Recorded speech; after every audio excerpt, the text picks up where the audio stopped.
Ficha de cátedra 8. Culturas populares y consumo. Las culturas populares se configuran por un proceso de apropiación desigual de los bienes económicos y culturales de una nación o de un grupo social por parte de sus sectores subalternos y por la comprensión, reproducción y transformación de las condiciones generales y propias de trabajo y de vida. Néstor García Canclini, 1984.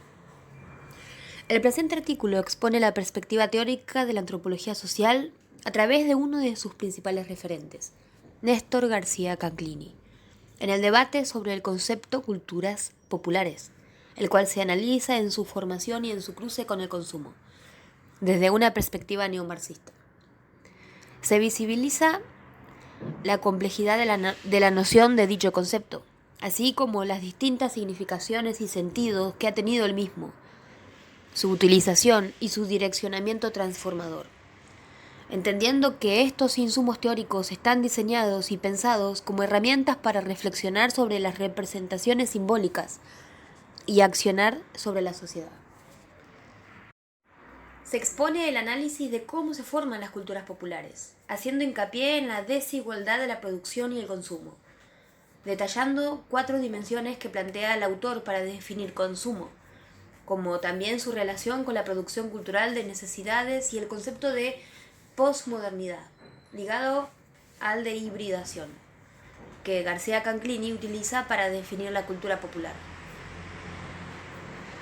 El término cultura o culturas populares implica reconocer no solo problemas epistemológicos, con las interpretaciones y generalizaciones, sino además la emergencia de una serie de conceptos no exentos de ambigüedad cuando se omite su contexto histórico. Al analizar el fenómeno consumo, se evidencian varios aspectos que no están presentes cuando consumimos y que, sin embargo, constituyen un proceso complejo que se manifiesta en ciertos actos que parecen responder a nuestra autonomía individual. Esto ocurre en un contexto de relaciones sociales entre personas, que producen y distribuyen lo que consumimos, a la vez que genera valores materiales y culturales que se trasladan a los objetos mismos y contribuyen a delimitar su capacidad de significar. 1. Cultura y culturas populares. Teniendo en cuenta que bajo la denominación cultura se adhieren muy diversas realidades. García Canclini, en Ideología y Cultura de 1984, en pos de elucidar una definición diferente relacionada al marxismo y a la sociología, propone el uso del término cultura a la producción de fenómenos que contribuyen, mediante la representación o reelaboración simbólica de las estructuras materiales, a reproducir o transformar el sistema social.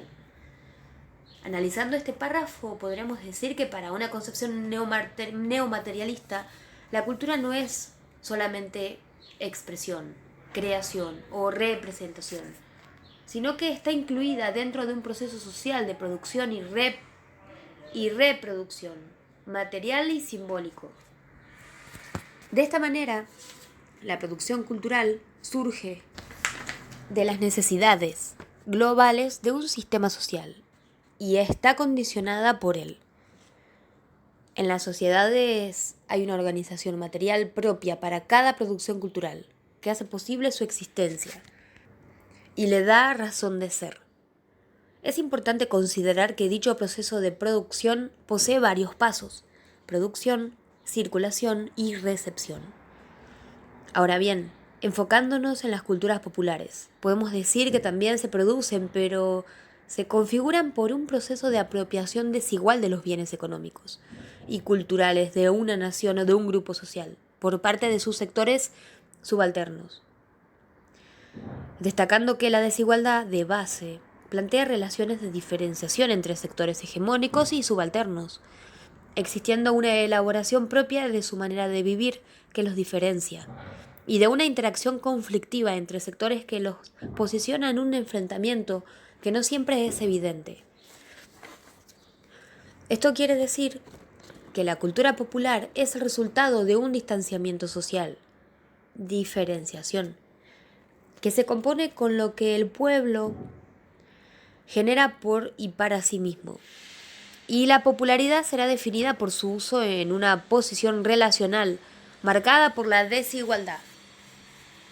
Por ejemplo, si hablamos del folclore, nos referimos a una cultura popular tradicional, un cúmulo de tradiciones y celebraciones que acompaña a un pueblo o a una nación a lo largo de su historia. En ella suele haber reminiscencias de sus ancestros y de sus ritos fundacionales que se preservan mediante la práctica, como también los sectores que se relacionan directamente con esa música, los cuales identificamos de manera implícita. Así dice el autor, lo popular se constituye y se transforma en los dos procesos básicos de la sociedad, que son los procesos de reproducción y de diferenciación social. Canclini, 1984. Así se reproduce a sí misma cada vez que se utiliza, transformándose y diferenciando los sectores sociales en su participación. Todo esto enmarcado en una estructura que intenta mantener y o profundizar dichas diferencias. Retomando el ejemplo anterior, a cada encuentro folclórico asisten determinadas personas, pertenecientes a determinado sector social, salvo algunas excepciones. Esto permite reflejar las relaciones de producción y consumo, sostenidas y reforzadas por un discurso construido por los sectores hegemónicos, que buscan naturalizar estas relaciones. Se trata de un orden material, simbólico, desigual, que remarca las diferencias entre las clases sociales. Para citar otro ejemplo, en el contexto del ASPO del año 2020, del aislamiento social preventivo y obligatorio, se pueden escuchar algunos argumentos de aquellos presidentes que llevan a cabo políticas neoliberales, conservadoras, según los cuales es aceptable que miles de personas mueran por una pandemia en pos de proteger el sistema económico de un país, cual sacrificio social. Esto a su vez es replicado por los medios de comunicación hegemónicos, que son afines a estas políticas. En esta misma línea, García Canclini en su obra Culturas híbridas, estrategias para entrar y salir de la modernidad, de 1990, habla del proceso de globalización, en el que se produce la hibridación de las culturas. Esto genera un nuevo contexto global donde las particularidades se subsumen en el marco de la globalización. Para este autor, el desarrollo moderno no suprime a las culturas populares tradicionales, sino que las mismas se desarrollan transformándose, y las tradiciones se resitúan en un sistema interurbano e internacional de circulación cultural. Así, los sectores populares constituyen un conglomerado de tradiciones reformuladas con intercambios modernos y actores múltiples, ya no tan fijas y aisladas, donde las tecnologías comunicativas y la reorganización de la cultura no sustituyen las tradiciones o las culturas populares. Un ejemplo es la producción musical, en la cual se desdibujan las fronteras entre géneros y origen, lo moderno y lo tradicional, arte y producción masiva, privilegiar lo bello sobre función y utilidad. Es así como hoy en día podemos disfrutar de recitales folclóricos, los cuales incluyen instrumentos electrónicos, desde plataformas digitales.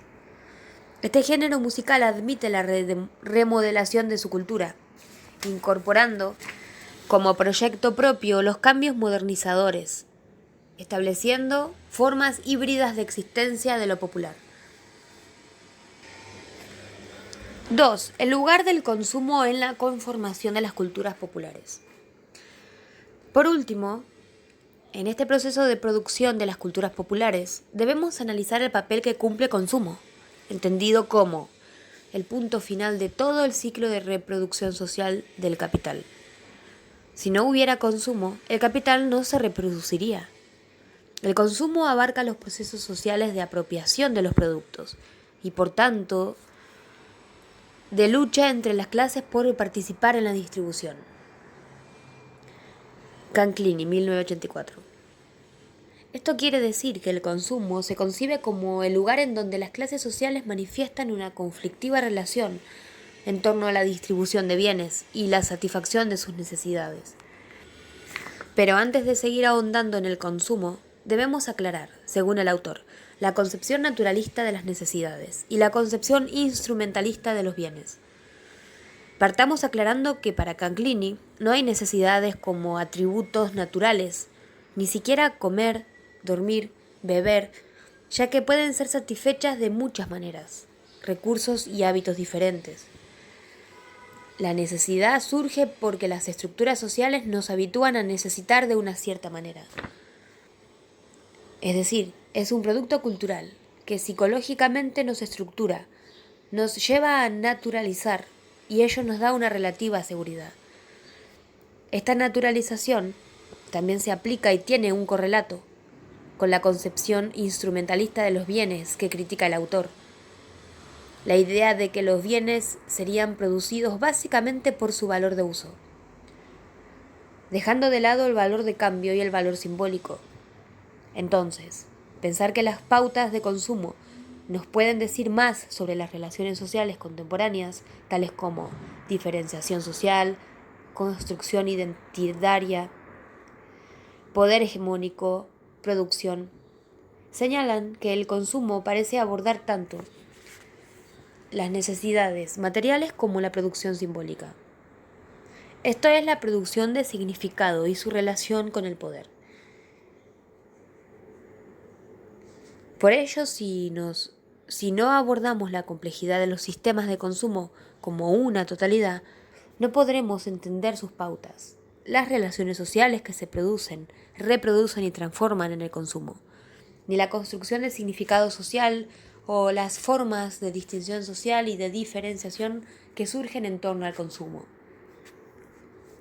El consumo entendido desde los intereses del trabajador consumidor, con sus múltiples contradicciones, evidencia no solo la lucha por el poder, sino la apropiación de los significados y significantes culturales para luchar contra las formas de poder de represión, de discriminación. Pero a la vez, en la cotidianidad, pugnando por la apropiación de los bienes y servicios. De esta forma, el consumo pasa a constituirse en una articulación compleja entre lo ideológico, lo político y lo socioeconómico. Esto implica tener en cuenta que comprende la reproducción de la fuerza de trabajo y de expansión del capital, desde el punto de vista económico, dinámica necesaria en el sistema capitalista que busca llegar a más consumidores en pos de acrecentar el consumo y así expandir el capital. Así las necesidades como comer, vivir, dormir, vivir en determinada casa, salir, etc. Y esas son las necesidades. Y el consumo de los trabajadores son medios a través de los cuales la fuerza laboral se renueva y se organiza según la estrategia mercantil de la clase hegemónica, el mercado. Un claro ejemplo de este aspecto económico en el contexto del aislamiento obligatorio por la pandemia es como los medios de comunicación promocionan continuamente el consumo de plataformas de streaming, entre paréntesis, retransmisión en directo o emisión en continuo de contenido virtual, cual necesidad de ocupar el tiempo sobrante en el hogar, y las estadísticas de mercadotecnia afirman el aumento de dicho consumo. Este espacio, el consumo, es a la vez un lugar de diferenciación social, que distingue simbólicamente las clases, lo cual es fundamental para comunicar dichas desigualdades entre ellas. Distinción necesaria para que se reafirmen esas diferencias y que tenga su correlato en las formas de consumo. Así, si todos consumiéramos lo mismo, no existiría esa forma de diferenciarnos. Los bienes, la forma en que los consumimos y utilizamos, las marcas que elegimos, distinguen simbólicamente las clases. Vale aclarar que las necesidades en este punto están definidas por consumir un bien como también por apropiarse de él para diferenciarse. Este aspecto simbólico, en el ejemplo que utilizamos previamente, marca las diferencias entre aquellas personas que pueden acceder al servicio digital de entretenimiento y las que no. trasladando la diferenciación a lo que se consume y a la comunicación de ello, reproduciendo la organización del sistema capitalista. El consumo, según el autor, y de acuerdo a lo expresado anteriormente, implica 4 condiciones o características que comentaré a continuación. En primer lugar, se focaliza en el aspecto económico del fenómeno consumo, en el cual se reproduce la fuerza de trabajo y se expande el capital. Esto quiere decir que todas las actividades que realizamos son también medios a través de los cuales la fuerza laboral de quienes trabajan se renueva. El descanso y la alimentación, tanto como la distensión, son fundamentales para poder seguir trabajando. El capital también se expande en este modo, porque es necesario cubrir esas necesidades de alimentación, descanso y diversión.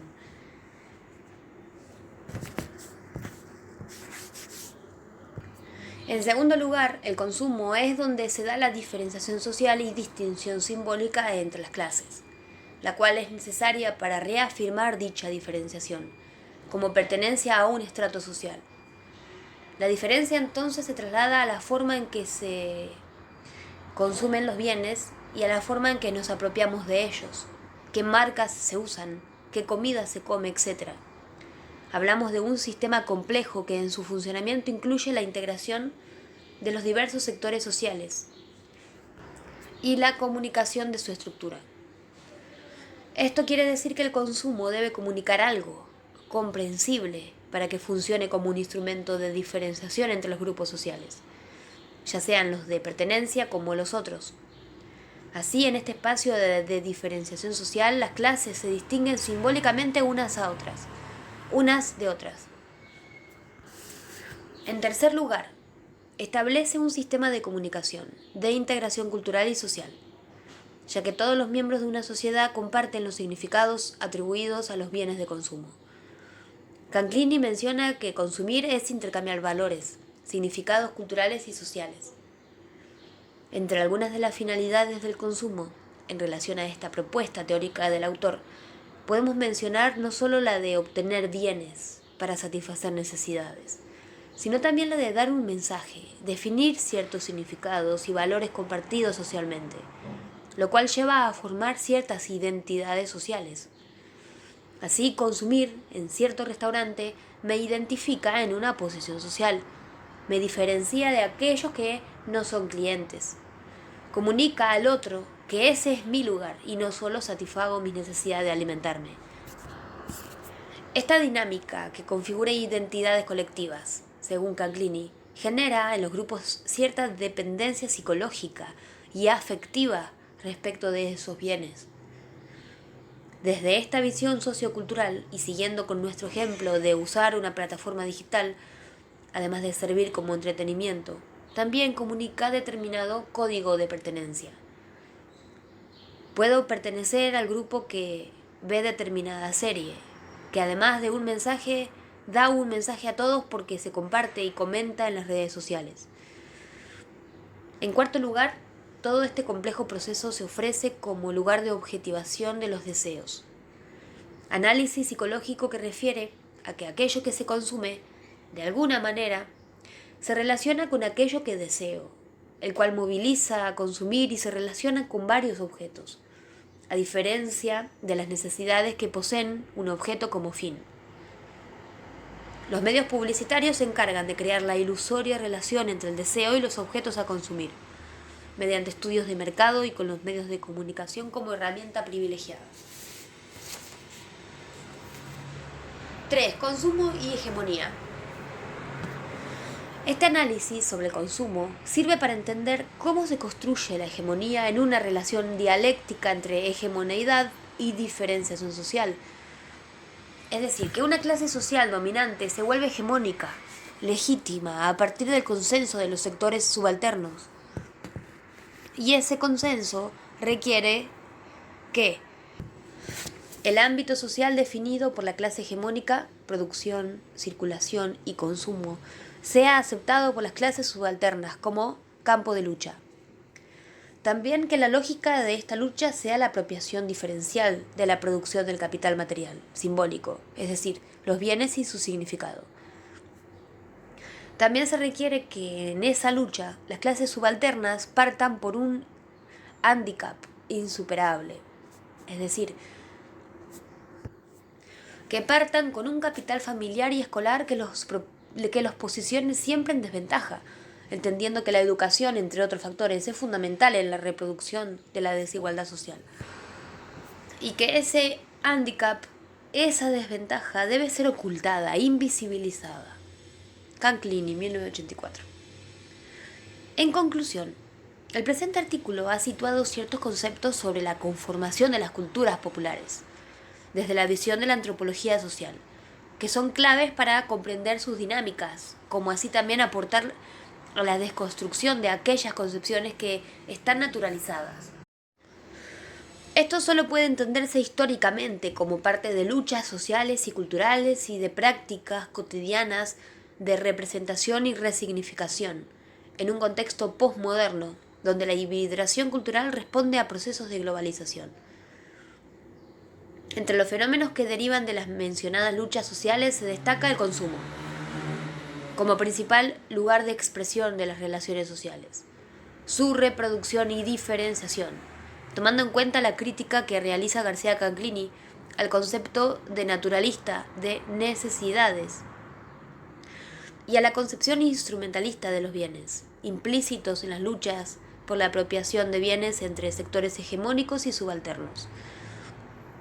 También he destacado en este artículo la importancia que posee el aporte del autor en relación al valor simbólico que poseen los bienes de consumo. Para finalizar, resalto la importancia de las 4 propuestas teóricas del autor para analizar el fenómeno consumo, las cuales son indispensables si pretendemos realizar un estudio exhaustivo de este recorte de las estructuras sociales.